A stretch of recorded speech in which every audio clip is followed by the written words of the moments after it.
Welcome to week 3 of the AI Marketing Lab, part of our 2026 Jumpstart January series.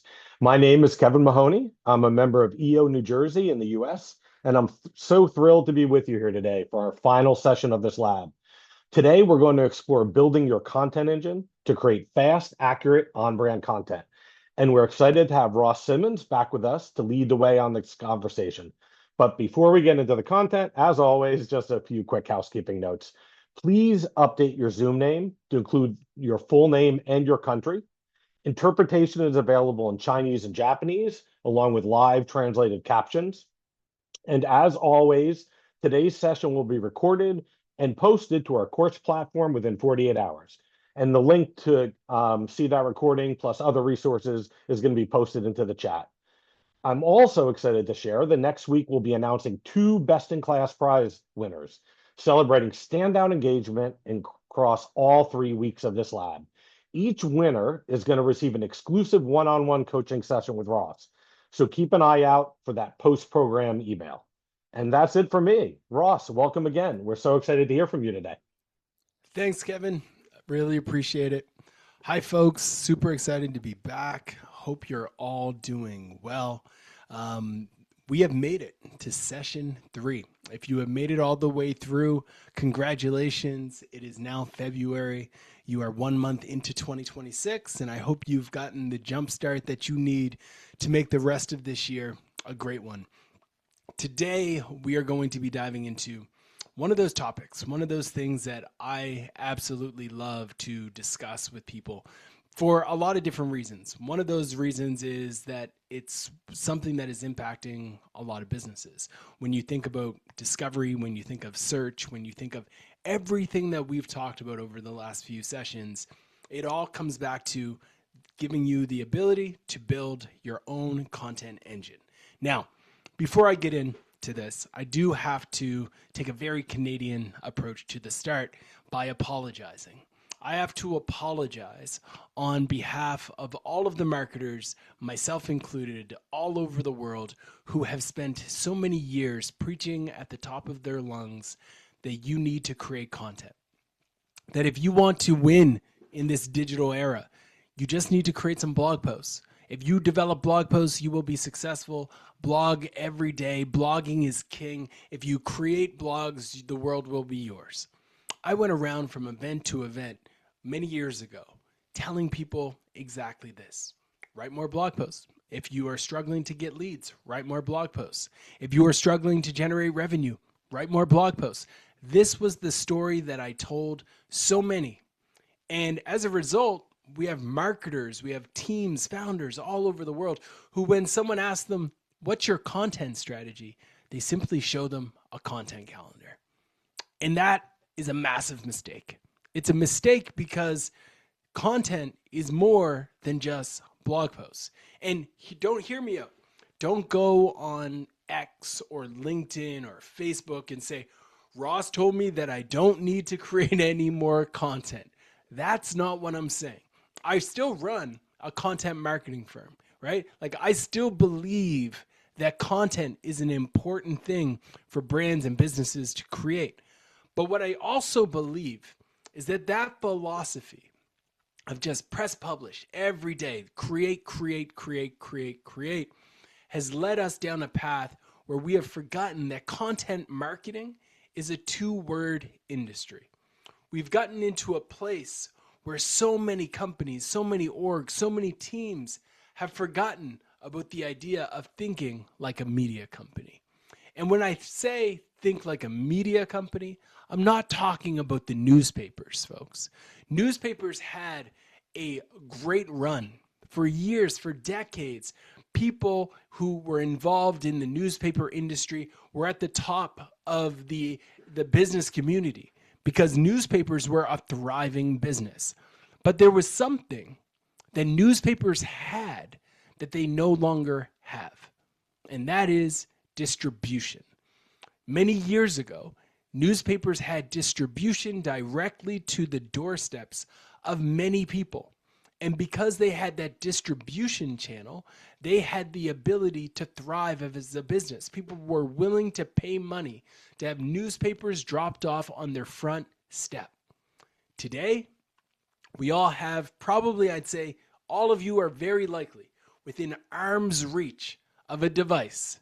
And I know you are because you're looking at me. Like, I know you're within arm's reach of a device that can give you all of the news that you need right now, right? So when people say, think like a media company, when I say think like a media company, I'm not talking about newspapers because newspapers haven't necessarily had the easiest time lately. When I say think like a media company, I want you to think about a company that is more likely to distribute your story, a media company that puts in time to spread your story. Because the worst thing that could happen out of Jumpstart January is you go to all of Ross's presentations. You've heard me speak about research. You've heard me speak about how you can show up in the LLMs. And from all of this, you say, I created content, but the content's not working. And it might be because you forgot to market the content, because you didn't create an engine like a media company that is rooted in best practices today, like Disney. Disney does this extremely well. At the crux and at the heart of Disney is an idea, a story, a message, a core brand belief, or a hypothesis, which is essentially a film. And then from that film, it goes out into TV. It has merchandising. It has characters that show up at Disneyland. It has comic strips. They have magazines and books. They have music. They have a distribution company that ultimately plugs films and stars. They have article materials coming out of the movies, right? They have artwork for the records that go out on social and all of the different channels. They think about the media very differently. During session 1, we talked about this framework: research, creation, distribution, and optimization. In session 1, we dove deep into research. I shared with you the market prompt, the prompt that will allow you to better understand your competitors, prompts that would better help you better understand the market that you are operating in, and of course, using AI, giving you the ability to better understand how to do things that were not humanly possible before. You can do keyword research with AI tools, social research, community research. So many different types of research can now be done on the back of AI. During session 1, I encouraged you to unlock your own inner Sherlock homeboy, to go find a belief system where you're striving to find insights, a mental framework and a mental model that leads you down a path where you're constantly looking to discover the next great insight to help you find that advantage versus the competition. And my hope is that that idea sticks with you for the rest of the year. Because by finding these ideas, by embracing your own inner Sherlock homeboy, I believe that you have the opportunity to create content that could fundamentally change the trajectory of your business and your career. Whether it's a blog post, a social media post, a research asset, video, webinars, or more, I truly do believe that content is a great opportunity for all of you. But you have to be willing to market the content that you produce. Now, we've talked a lot about AI. I believe that you should use it to create content. And some of you might immediately be like, wait, won't Google not like that? Well, it turns out that Google has actually gone public in stating that it doesn't mind if you actually press publish on AI-driven content. If the AI content is used and it's self-evident, if you're providing background on how it's been used, or if the content just happens to provide original information, great research, analysis, if it's substantial in nature, if you can create content that people actually want, then Google will be okay with any type of content that you produce. The key is ensuring that you're not creating fake stories, fake messages. You are using AI for good. And if you do that, I shared with you examples of companies who have leveraged AI to reach millions. Brands like Bankrate have published articles using AI that today generate millions of dollars worth of traffic. You would have to spend $29 million with Google to capture the amount of traffic that Bankrate captures today using AI driven content. And the way that you find out how to create this, what you should create, is right at your fingertips. Go back into the training modules from session 1 and listen and revisit some of the prompts that were given you and embrace your own inner Sherlock homeboy to understand how to research and create great content. These are the 6 things that need to go into any piece of content with the written word that you use to create using AI. 1, it needs high editorial standards. You need to make sure that it reads like a human blog post would. You need to consider incorporating multimedia, whether that's a video, an image, a podcast, a graphic, a chart. You want to link to other pages on your website, and you want to embrace this philosophy called double eat. You might be familiar with that from session 2, where we talked about the importance of on your site having expertise, experience, authority, and trustworthiness sprinkled throughout the stories that you have on your site. Whether that's an author page, whether it's a blog post, a press release, whether it's credentials on your site, all of these things help set you up for success. And then the final piece is that element of disclosure. This is where you decide whether or not you want to disclose that it is written by a human or by AI. It's not needed. It's not necessary. But it is an option, and it's something that you can decide if you want to embrace. Now, amidst all of this change, though, folks, here's one thing that I believe you really do have to embrace, and that is the 4 E's. The 4 E's is this concept that is rooted in 4 key concepts.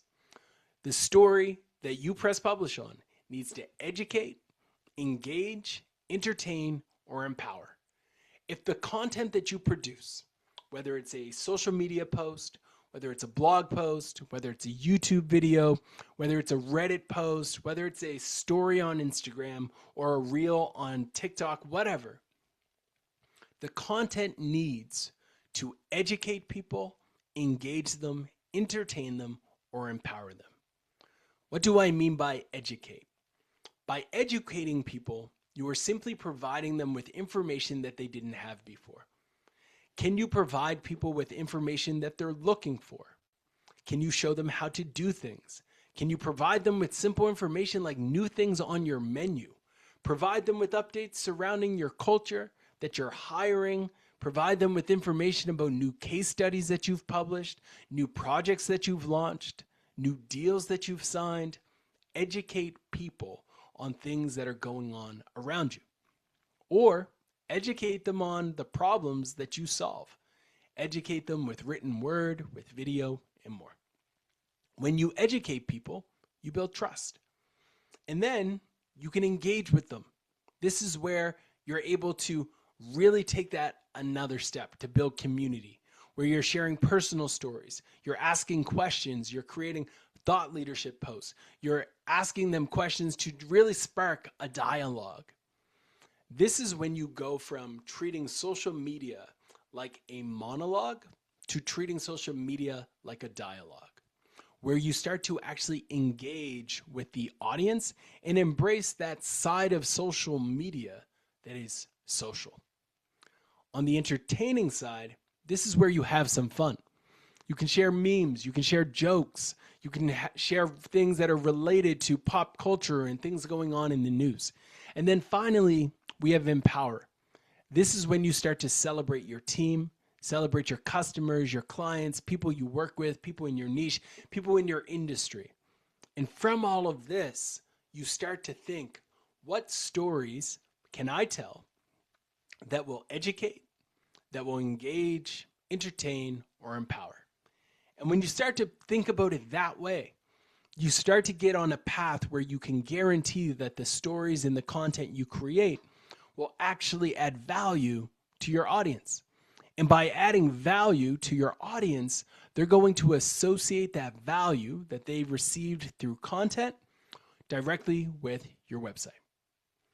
Has anyone used AI since they've started Jumpstart January to create anything? Whether it's a blog post, a landing page, a social media update, I'd love to know. Drop it in the chat if you have or if you haven't, but I'd love to know if any of you have started to really toy with and try to leverage AI to bring your own content to life. Cool, a couple, very nice. It's important that when you go down this path, folks, to create with AI, that you are embracing the fundamentals.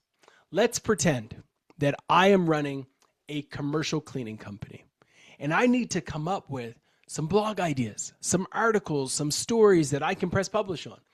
These are 4 simple ideas. If you're in this space, steal these, use them, right? I would typically create content just like this. So let's go back to session 2, where we talked a lot about the bottom of the funnel queries. What's that mean? These are people who are looking to actually purchase your offering. They are someone who's going to Perplexity, they're going to ChatGPT, and they're saying, how do I pick a good commercial cleaning partner? Or how often should my office actually be professionally cleaned? They're asking an LLM these questions. You want to answer these questions with content on your site that is educational, so you can be cited in the LLMs, but also so when the user finds it, whether it's through Google or an AI tool, they find it on your domain. So if I'm looking for a commercial cleaning partner, I might do a search, like what should I learn about selecting a commercial cleaning partner? And then this article shows up, I click it, I read it, I'm more likely to go with the brand that published it. Or take this one in the corner, 5 signs it's time to switch cleaning companies. If someone is having a bad experience with a competitor of yours, insert whatever industry you are in, whether you're an electrician, whether you're in CRM, whether you're in ERP, whether you're a professional service company, an accounting firm, finance firm, there is churn in every industry. People leaving to find an alternative. Can you create content that helps those people who are trying to find an alternative figure out that you are the right alternative? Can you develop this type of content faster than ever before with AI?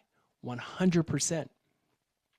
I don't know if anyone here has been using ChatGPT to give it ideas, but I recommend that you do it. It is a great thinking partner. Or Gemini, Perplexity, Claude, Grok, you name it. All the LLMs can be used in this way. I oftentimes will open up multiple and ask the same question to each and then see what I receive back, right? So if you ask, hey, I want you to write 20 blog post title ideas for SEO assets, and you say that intentionally, you don't just say blog posts, you say the intent behind the piece. So it knows to write it with SEO top of mind, that are for a commercial janitorial company located in Ottawa, and it comes up with them, right? This deliverable alone is something that just 5 years ago, brands would have paid thousands of dollars to get. Don't get me wrong. These ideas aren't perfect, but if we go back to session 1, where we talked about taking proprietary data, your own data from an SEO tool, from a research tool, and then giving it to the LLM and asking it to give you these ideas, you might get something special. AI won't replace great executives and founders, but great executives and founders and entrepreneurs and teams who use AI are going to replace those who don't. In session 1, I shared some research around how YouTube was being cited in the LLMs more and more frequently. A study came out just earlier this week saying that in Google AI mode, YouTube has surpassed even Reddit in the LLMs. So let's go back to an experiment that I talked about then, which was this idea that you should still use your eyes to understand an opportunity. And when I talked about it, I talked about how if I had a midlife crisis and I decided that I was going to become a gardener, I would probably monetize that by going on YouTube and create a gardening YouTube channel where I would talk about gardening. I would talk about propagating lavender from cuttings and how this could be a great video idea for someone to take. Now, let's say this was something that I pursued. I am starting up a YouTube channel. I want to create a video about propagating lavender. But like any good entrepreneur, I'm kind of lazy.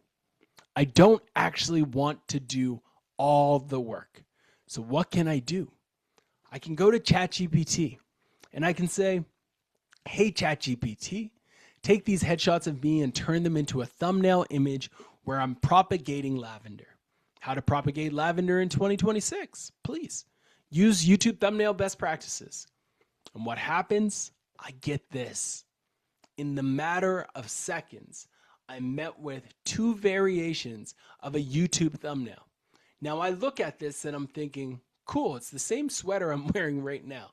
But why in the world would I have a Coogee sweater on when I'm talking about propagating lavender? Can you put me into a gardening outfit? And it does it, right? Now I can take this one step further and I could say, can you create a YouTube script for me?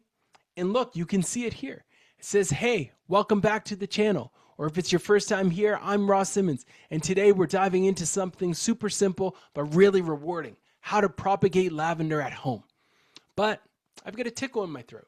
And I don't really feel like setting up my camera and recording. Maybe I can copy and paste this entire script over to a tool called HeyGen. I can sync it with 11 Labs, which creates a synthetic version of my voice. And it will actually create a video version of that for me. Let's see if this plays. I'm going to ramp up the audio to try to make it work for you all. Let's check it out. Welcome back to the channel. Or if it's your first time here, I'm Ross Simmonds. And today we're diving into something super simple, but really rewarding. How to propagate lavender at home. Whether you've got a full garden or just a sunny windowsill, you'll be able to grow your own lavender from cuttings, and there's no green thumb required. If you've ever bought lavender plants year after year, stop. In this video, I'll show you how to. And that is what's at your fingertips today, right? You can create YouTube videos without ever standing in front of a camera, without ever actually saying the words that come out of your own mouth. And people will consume that content and actually believe that you sat in front of the camera and you talked about propagating lavender when you really didn't, right? This is the opportunity that sits in front of all of us. And then you can take that very same video and upload it to a tool called Descript. And by uploading it to Descript, you can have it translate that video into Mandarin, into Spanish, into French, into German, Italian, or more. I gave a talk a few years back in Brazil. And at the end of the video, I translated a video just like that one that I just showed you into Portuguese. And it spoke and it said, thank you all so much. I appreciate you. But it said it in Portuguese. I couldn't tell what it was saying, but I rolled the dice and people loved it. Folks, remember what we talked about in session 1. It's still important, even with the rise of these tools and these opportunities, to research who is doing a great job in your space. So you can learn from them. So you can study the tools, the strategies, the techniques, how they're creating this content, and use it to inform your own strategy.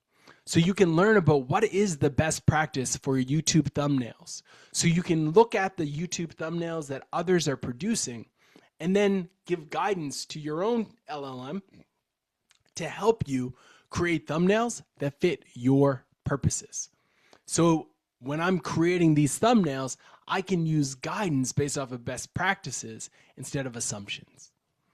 With the rise of YouTube, though, I also think that it's important that your content engine not just rely on the AI side, but also maybe rely on humans.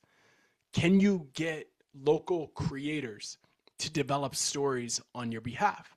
Hire influencers, hire creators, hire people who are already deeply understanding how to create social content, and then empower them to create content just like HubSpot's doing, right? Go out and find creators who understand video storytelling if you're not comfortable with it, and go and embrace the idea of having them create these content assets for you. And from there, reverse engineer the opportunities in front of you and leverage that to help guide you down a path where you're still producing these types of assets. I've seen a few folks mention that they've been using AI to create social posts. That's great. These are use cases that make absolute sense in today's day and age. And when you can start by actually creating something that's educational, engaging, entertaining, and empowering, think a long-form blog post, think a long-form video, a long-form podcast, something that is substantial, right? You can then take that, you can repurpose it, you can reshare it, you can chop it up into smaller clips. You can do so much with those big assets that you can start to do more with them. You can even remix them in the future. Speaking about a remix is not just stealing someone else's idea. A remix is the idea of taking inspiration from others, people who have content that works, and then using it to inform content that you create. I'm not saying go steal ideas, but let's assume that I started a food blog where I was talking about the best food in every single city, state, country, region, province around the globe. I would go to a food-oriented subreddit like Our Food NYC, sort it by top posts, and see that there was a post created that was a definitive guide to the best pizza. I would then take inspiration from that and create the same style content, but localize it to the region in which I live. This is something that I actually did. I saw this post in New York from over a year ago, and I said, I'm going to do that for my hometown in Halifax, and let's see how the market responds. Hundreds of upvotes, hundreds of comments, 40,000 views. Take content that people love, take inspiration from it, don't steal it, and then modify it to your space and give it to the people. If you're interested in Reddit, this is a part of your content engine that I encourage you to consider. You want to have a branded subreddit, a branded user account, and a branded user account that is representative of someone who works there or works at the firm. What do I mean by that? So on the branded subreddit side, it's reddit.com/r/your business name. That's your brand space on Reddit. Then you have reddit.com/u/brand. That's your brand's official user account. And then you have reddit.com/u/brand user, which is essentially like Ross from Foundation, or Jess from EO, or Keith from Sonos, Matt from Next. Like, you use a name from a company to personify that account when they show up in the community. And then what do you do when you have all these accounts set up? You add value. You educate, you engage, you entertain, and you empower. You go into Reddit the same way that you would any other community, with the sole intention of adding value to the community. When I first got started on Reddit, I was probably just fresh into marketing, and I had this challenge to myself to learn every channel and network, and Reddit was the one that most people avoided. So I took a bunch of blog posts and I just submitted them to different subreddits. all in one day, and I was banned very quickly. The lesson there was simple. Do not go into Reddit with the expectation of just spamming the community. You need to go in and educate, engage, entertain, and empower. Since then, I've been on the front page of Reddit probably 25 times. I've been invited by Reddit to go and speak at their offices about best practices for brands. This is the way that it's done. And you can use tools that we talked about in session 1, like SparkToro, to get a better understanding of what channels and communities your audience might be on. And again, you go into this tool, you type in your website's name, it's going to tell you what YouTube videos they watch, what podcasts they listen to, what subreddits they're on, all of that and more. And when you start to see that maybe your audience is in a community, what I want you to do is go into those communities and sort the content by top posts of all time. Because what this shows you is the content that people love. And when you get an insight into the content that people love, you then can recreate it. Just like we did with my other company called Hustle and Grind, where we sell coffee, where we needed to kind of show up on Reddit, and this post got over 11,000 upvotes. But again, folks, if you can create all of this content, but it just reaches your family and friends, it's for nothing. So how can we ensure that the content that we're creating gets more reach? You embrace things that lead to distribution. And distribution starts oftentimes by recognizing that humans are visual. We love visuals. Some of you might be about to eat breakfast. Some of you might be eating lunch, dinner, and you're looking at this photo and you're like, oh, that's gross. I don't want to see this right now. I apologize. But there's a reason why humans are given coloring books when we're such a young age, because we are visual creatures. But we can use AI to create so many visuals, because that burger wasn't real. Even though that ad generated millions of views, got lots of buzz, lots of conversations, and when you look at it, you probably had a visceral reaction. That was not a real burger. The real one is on the left. Those I created in 5 seconds using a tool called Midjourney. And the reason why I show you this is because think about the stories and the images that you've always dreamed of for your business, the ads that you've always wished you could create. Now with AI, you have no excuse. And I mean that. There are films that are actually being brought to life on the back of nothing more than AI-generated storyboards, getting serious funding right now because people have decided that they're going to use AI to bring concept art to life and create short films. There are people right now buying comic books, buying coloring books on Amazon that are nothing more than AI imagery. And you think that maybe you can't use AI to create a cool ad, to create a cool visual to represent your business? That's a mistake. Whether it's Midjourney, ChatGPT, Sora, or AdCars, or any of these tools, folks, there is so much opportunity that exists in using AI to create visuals. Some of you might be in the real estate industry. Let me show you the power of AI in the real world. This is something that realtors are doing. They'll take a look at a photo for a home that they need to sell, and they'll say, this is a nice home. It's a little messy. It's a little cluttered. People live there. But you can say to your AI, elevate this home photo with better lighting, incorporate lightweight linens and cotton throws, clear the room. You say that, and then it thinks for 27 seconds, starts to understand that it needs to be decluttered, cool tones, cozy linens, and then it does it in the matter of seconds. It takes a messy, cluttered home photo and turns it into something beautiful.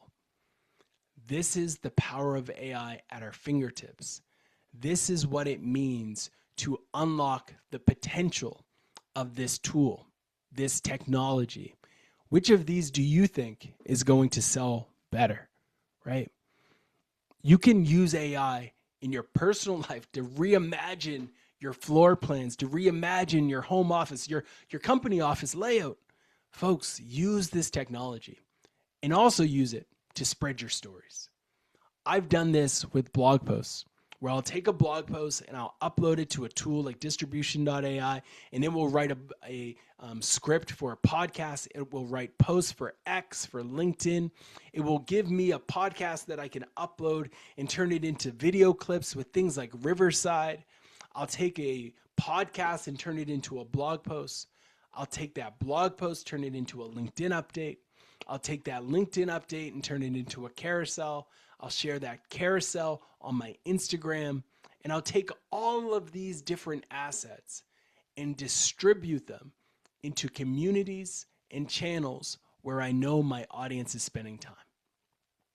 I've done this for decades, and I've done this with some of the most hostile audiences in the world. You can go to communities like Hacker News, where it's technical founders, entrepreneurs, and leaders who are very technical in nature. And our content shows up with hundreds of comments, hundreds of people discussing, debating, and having conversations about stories that we published on our site. This is because of a simple philosophy that if you can create educational, engaging, entertaining, and empowering content, it is content worth reading. And thus, it should be distributed forever, hence the book name. There's also tools like Runway ML that give you the ability to turn images into videos. This is an image that I shared earlier on in one of the sessions where I talked about a dome light and how there was a picture of me and I was like, dome light. Like, you can turn images now into videos. Earlier today, I showed you a deepfake version of myself talking words that I never spoke. That was a blend between HeyGen and 11 Labs. And 11 Labs now has multilingual. So it's not just English speakers. If you're Polish, if you're Portuguese, if you're Spanish, if you speak Mandarin, it can translate and use your language directly into the LLMs. Like, it will use you and speak the way you speak, right? It will speak your language. I will be honest, it doesn't pick up on all the accents and the nuances. When I say about, it doesn't always say it the same way I would, but it's pretty close. I encourage you to tinker and experiment with these tools, folks. It will take your sample of audio files, pick up on if your accent is Canadian, if you're middle age, somewhat deep of a voice, all of these things. And then from there, you have content that can become anything you can imagine. Could it be an AI hosted webinar? Could it be a podcast hosted by AI? Could it be an AI first YouTube channel? Could you have an AI automatic DM voice notes to people who you want to speak to and tailor it? AI focus group participation, there's so much options, right? And then I want to share with you how you take those visuals and just make them at scale a little bit more. So if you're using ChatGPT, I've seen some folks say that they were using ChatGPT for social. I'd love to see it. Let's think about how we can take that further. You upload some of your best social posts. Go to your LinkedIn, go to your X, go to whatever channels, you use, and upload your best content. And say, GPT, I want you to create 75 quotes that are similar to these and less than 280 characters. And it's going to give them to you. Then you could say, please put this in a spreadsheet, and it will do that for you too. And you can say, I want to put foundation, your handle, your whatever, all on the left. Then you export that. And you go to a tool like Canva. Does anyone here use Canva? Just a quick question. If you use Canva, it's one of the best tools that I've seen on the market for doing design. And now that it's rolling out like magical AI features, it's been gold. But you can use if you're on their paid premium plan, there's a data capability where you can upload that spreadsheet that I just showed you. And it will take all of these different lines, and it will import them into visuals where it's quotes and handles. So the quotes will land here and the handle will land here, all at scale. Hundreds of images or 75 images, all from these quotes directly in the spreadsheet. Now, what if I thought to myself, I don't like this arm. I think people are going to say this is very stock photo-y. It doesn't seem very interesting. Well, I can find an image that I like. And I came across this one where it was kind of like a blend of Mad Men and somebody on a computer. I was like, this is kind of cool. Give me a breakdown on what this is. Midjourney, please describe for me this image. And it gave me a description. So I could take this exact same prompt and ask the AI to recreate it, except I wanted it to have a little bit more melanin, and it did that too. All in the matter of minutes. I was able to create a series of images, right? Using ChatGPT, Canva Pro, Midjourney to create over 70 visual assets in 20 minutes. It imported these quotes. It had our handle. I scheduled them to go live, and the post drove 30 new followers, 18,000 impressions. Not bad. Some of you might be thinking, but Ross, that's not going to drive us quality visits or traffic. Challenge your beliefs, folks. Challenge your beliefs. Because right now there are over 230,000 people subscribed to YouTube channels that simply provide AI-generated facts. There are thousands of people who subscribe to YouTube channels like Khan's Den, where it's just a YouTube channel that goes back into time and tells the stories of Genghis Khan, that tells the stories of different history buffs and history stories. And what are the comments that people leave? Best historical video ever watched. Yet the video was created with AI. Every visual, the entire script, all with AI. And people are clipping these videos and getting hundreds of thousands of impressions by clipping their content and just spreading them to multiple channels, right? The opportunity, folks, is huge. But again, let's say you've gone to all the sessions and you're thinking to yourself, okay, but I need to get a subreddit. Like, how do I do that? How do I even start? Folks, ask for things. If you want a subreddit, just ask for it, just like I did here, and you might get a yes. And if that doesn't work, I also encourage you, if you find out that your audience is on LinkedIn, if you find out your audience uses WhatsApp, if you find out that your audience is on Instagram, TikTok, Snapchat, Reddit, Quora, blogs, G2, whatever site they're on, embrace remarketing ads. Remarketing ads are the ability to cookie your audience when they are on your site. So imagine somebody is about to add something to your cart, or they've added something to the cart, or they're visiting a pricing page, or they're on a consulting page, or they're on a page that only someone would read if they were thinking about buying from you. They visit that content. You then know that they probably are on LinkedIn or these other sites, so you have a cookie, a pixel installed on your site that will remarket to them with ads. You're only running ads to people who visited the page. This is low risk, folks. Massive, massive opportunity. Now, some of you are thinking, Russ, who has time for all the things that you just described? Do I need to hire someone to do this? Embrace the tools. AI plus social works, folks. Since I've been giving this talk today, you could probably go to my channels and see one post go live on one of them. I don't know which one, but I've probably had a couple posts go live. The reason why is because I scheduled these things in advance. I can schedule content using AI in advance, where I can ensure that I have posts going up tomorrow, next week, on Mother's Day, on Father's Day, on holidays. I have one post scheduled for the year 2083, and all it says is I miss you guys, and it's going to scare my kids, or it's going to be great for them. I don't know. Hopefully they get my humor by that time. I can't wait. Well, I can wait because I won't be here. But anyways, it's going to be interesting. You can use tools like Buffer. You can use tools like distribution.ai. You can use tools to schedule this content so you are always on. And AI makes it easier than ever before, where you can schedule this content to distribute your YouTube videos, use tools like distribution.ai to schedule all of your blog posts, all of these things. You can use tools like Canva to create visuals at scale. You can use tools like Profound and AirOps to better understand the prompt tracking that we talked about in session 2. You can use tools like Midjourney to create any visual that you can imagine. You can use Descript to make sure that when someone hears you, they can understand you because you're translating your content into multiple languages.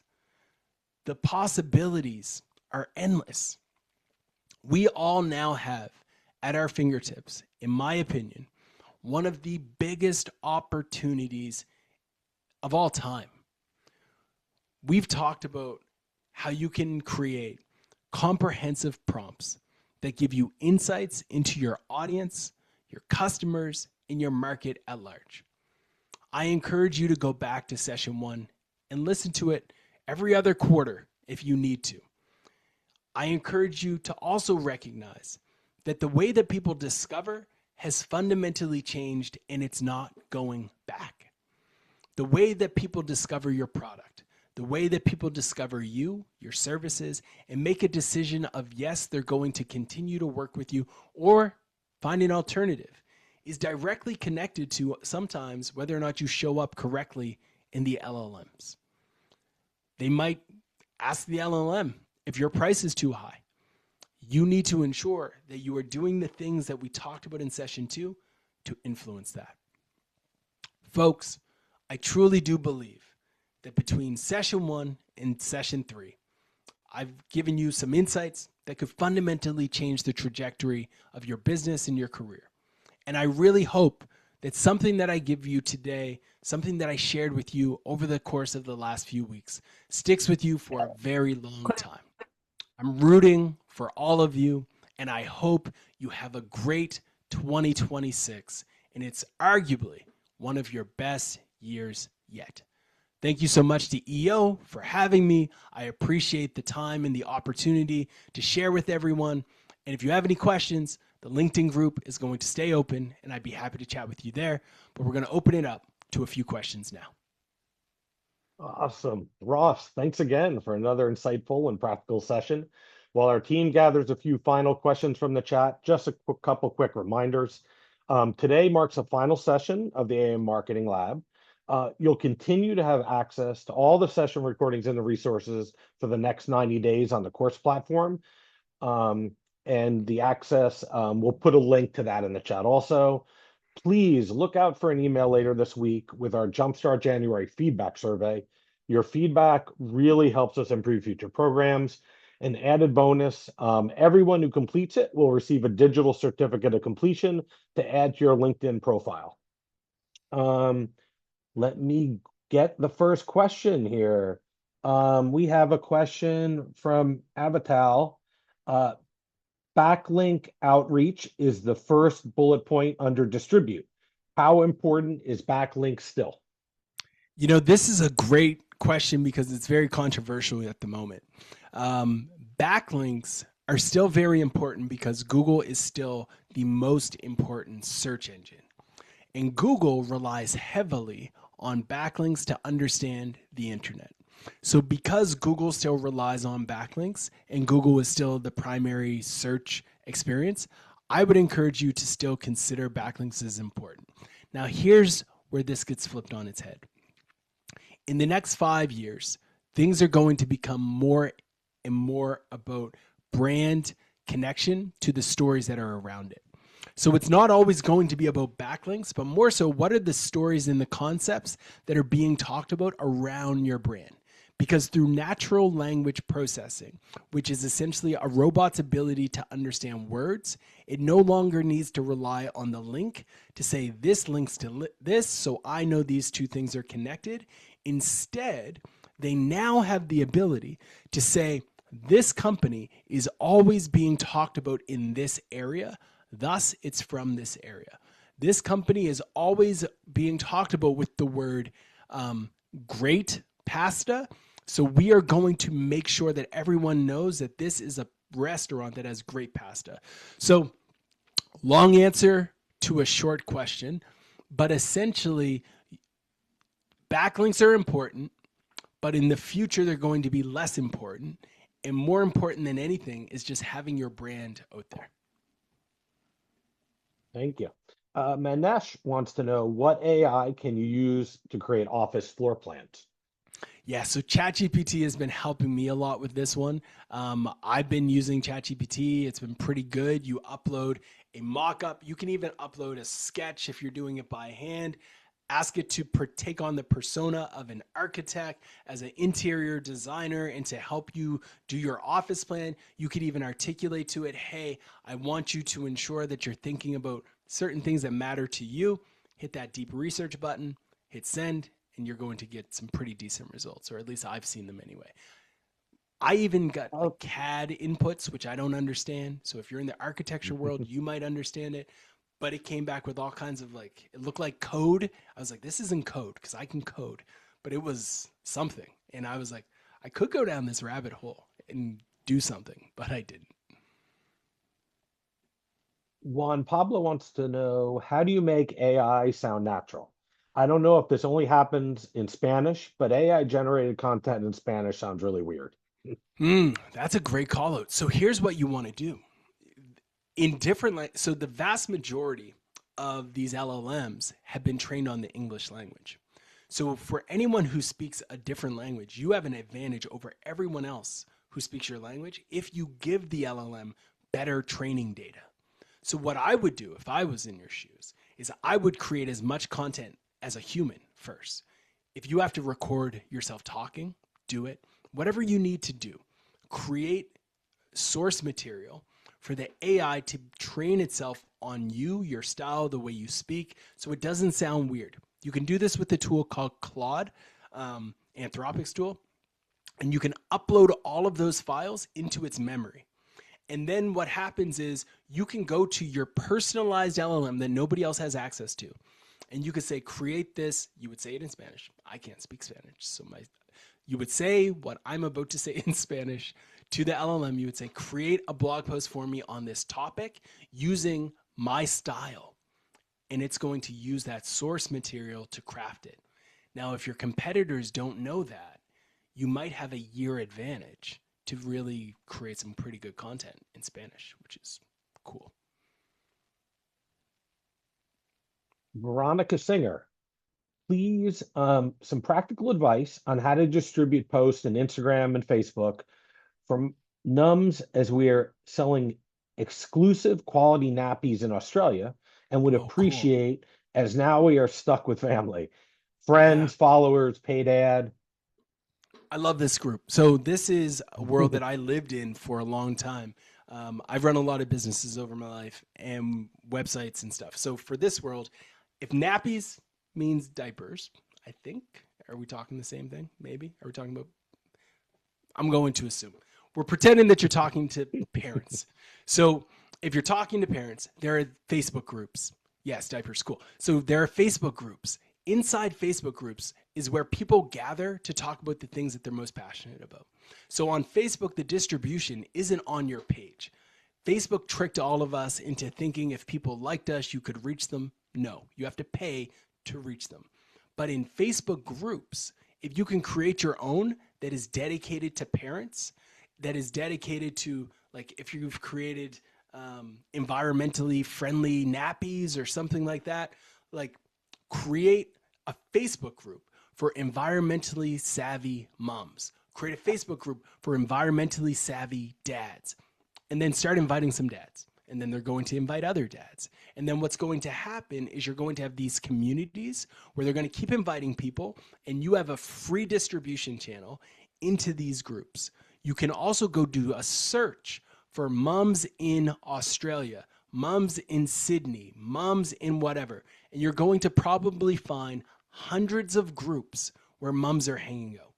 What you want to do is go to the mods and say, hey, can I offer all of your mums in this group 20% off of my nappies?